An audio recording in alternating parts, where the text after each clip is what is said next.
In 2022, the New York Yankees were almost two completely different teams. In the first half, the Yankees went 64-28, the best record in all of Major League Baseball. In the second half, they went 35-35, exactly 500. Look, I know both of those don't add up to 81, okay?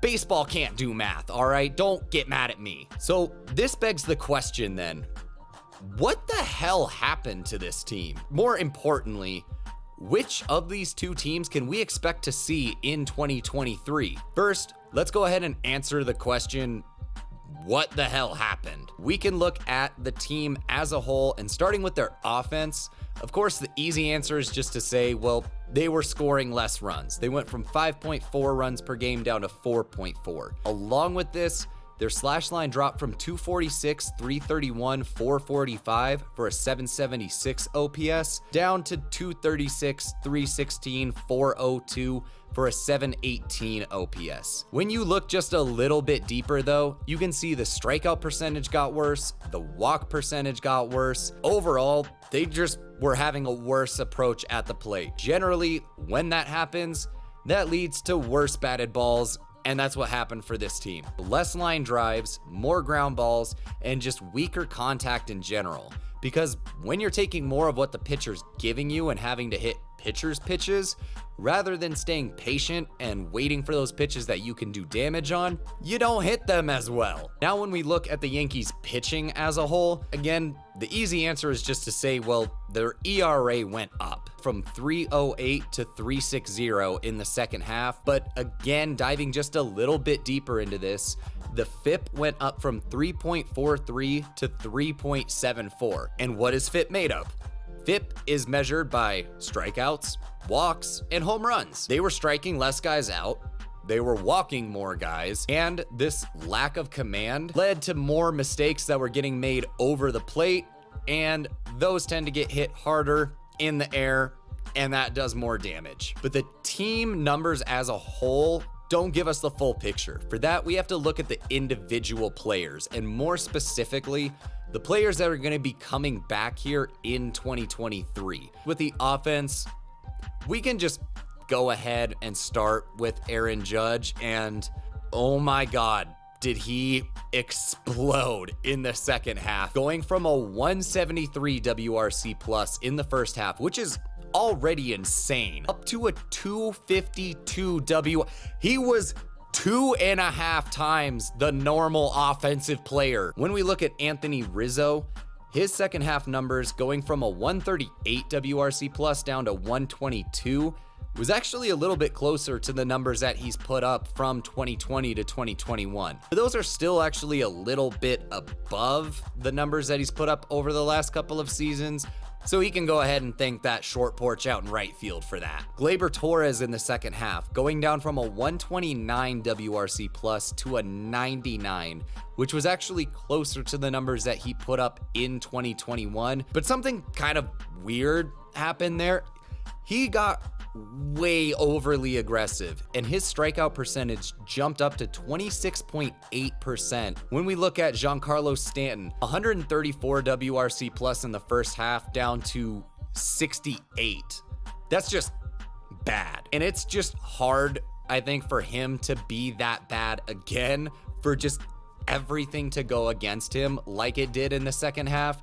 When you look at how he's played throughout his career, Josh Donaldson's numbers over the last couple of seasons have actually been steadily kind of declining a little bit. He went from a 101 WRC plus to a 91 in the second half this last year, and this might just be age finally starting to catch up with him. He's going into his age 37 season here, and Father Time is undefeated. Aaron Hicks' numbers went down as well, going from a 110 WRC plus to a 58. We've seen this same kind of little steady decline over the last couple of years. He's only going into his age 33 season, but him not being quite the player that Donaldson was in his prime, he doesn't have quite as far to start falling off here, so maybe we're seeing the same kind of thing. Harrison Bader was brought over about halfway. and he was injured for most of the second half here. That's why his offensive numbers declined. He only played 14 games due to injury. He's more defense than anything out there in center field. He's hit in spots throughout his career, but holds a career 97 WRC plus. DJ LeMahieu is a little bit of an interesting one here. More of a contact average kind of hitter. Those guys can be very streaky. The law of averages is their friend, and when it's not going in their favor, that can really hurt them. He's also going into his age 34 season, and these kind of guys really get hurt by their bat starting to slow down just a little bit. In the second half, you had a couple of really good debuts though. Both Peraza and Cabrera came on pretty strong here in small sample size. Peraza having a 146 WRC plus in 17 games, and Cabrera having a 740 OPS and a 111 WRC plus in 44 games. So overall for this drop in the second half, you can say, Judge was otherworldly in the second half here. He definitely helped carry this offense, along with Anthony Rizzo, who did have a slight drop, but still put up pretty good numbers in the second half here, along with these good debuts of Peraza and Cabrera. But when you look at the fact that Torres, Stanton, Donaldson, Hicks, and LeMahieu all had noticeable drop-offs in the second half here, along with the fact that you're not really relying on any offense from IKF, Bader, or Trevino. 3 or 4 guys don't make an entire lineup. You can go ahead and ask the Angels how that's worked out for them. Now, when we look at their pitching, starting with the rotation, and right at the top there, you have Garrett Cole, who was just getting hit a lot harder and giving up more home runs here in the second half. This was raising his ERA up from a 3.02 in the first half to 4.12. Cortez, on the other hand, was basically just continuing to get even better like he's been doing since 2021. His numbers in the second half were a 2.15 ERA and a 2.46 FIP. Luis Severino was having a really good first half here, a 3.45 ERA, 4.03 FIP, and then he got hurt most of the second half. His last full healthy season was 2018. Domingo Germán was about the flip side of this. He was hurt mostly throughout the first half, but then came in the second half fairly solid, 3.61 ERA, but a 4.44 FIP. For the bullpen here, closer Clay Holmes just completely lost his control in the second half, his walk rate doubling, but overall, it was still a fairly good year. His numbers did take a noticeable jump up in the second half here. Now, Jonathan Lausip,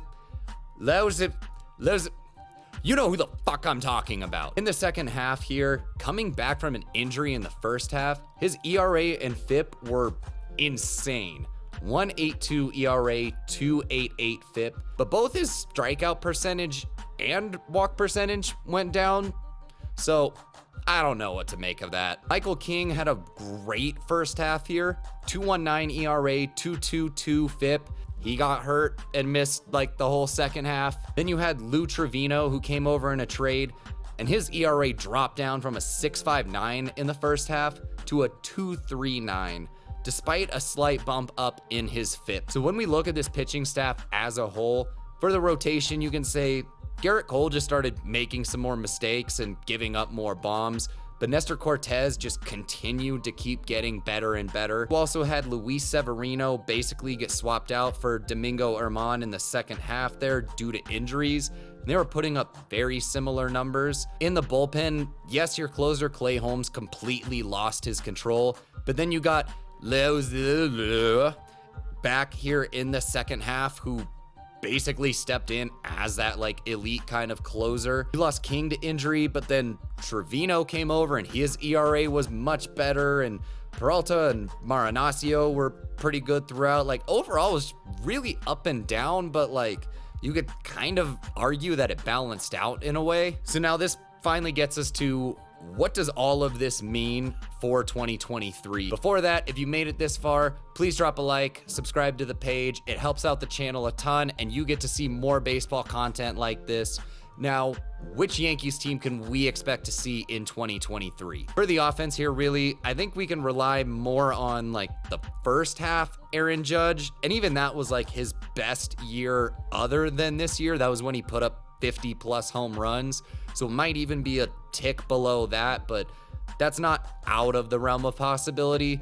And probably looking a little bit more at second half Anthony Rizzo here, as he still also kind of starts getting a little bit older.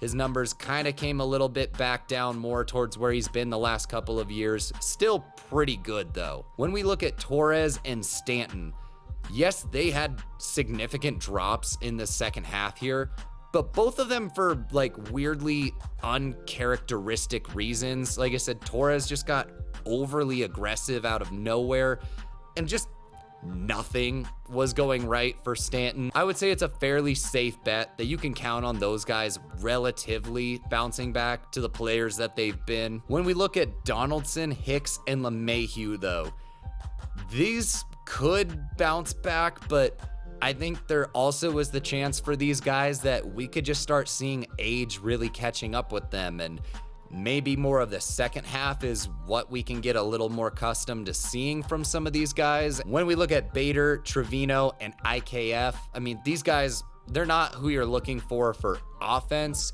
You want to be getting the solid defense out of them, and any offense you're gonna get, you'll go ahead and take. Now, Peraza and Cabrera are kind of the interesting ones here, that they came on really strong in small sample sizes in the second half. So it's gonna be kind of up in the air whether they maintain this, they get even better, or was this kind of a flash in the pan kind of a thing. They could be the real interesting ones to watch here offensively. Now, when we talk about the pitching, again for the rotation, you had Cole probably at worst will make a little bit less mistakes or spread them out a little bit more, and maybe he's more that like 3.5 ERA, or kind of gets down more into that low 3 that he was in the beginning, or I mean, he's been even better than that before, but he's probably not going to stay up around a 4-something ERA. Now, Nestor Cortez just continues to get even better and better, and I mean, you can just probably rely on the fact that he's still going to be pretty good this next year. Both Herman and Severino were pretty solid in the time that they pitched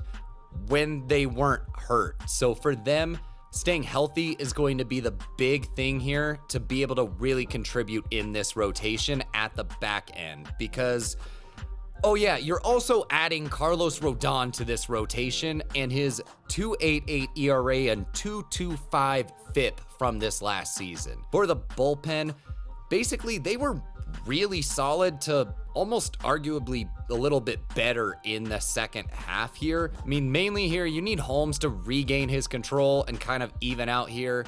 That'll be a big, I guess, re-addition to this bullpen here versus the second half last year. And if guys stay relatively healthy, the bullpen could be very, very solid. So now comment your thoughts down below. How do you think the Yankees are gonna do in 2023? If you made it to the end here, go ahead and click right here on the face to subscribe to the page so you can see more baseball content like this. And to see that content, go ahead and click either the video YouTube recommends for you or my most recent upload. Have an awesome day. Thanks for joining me, and I'll see you in the next one.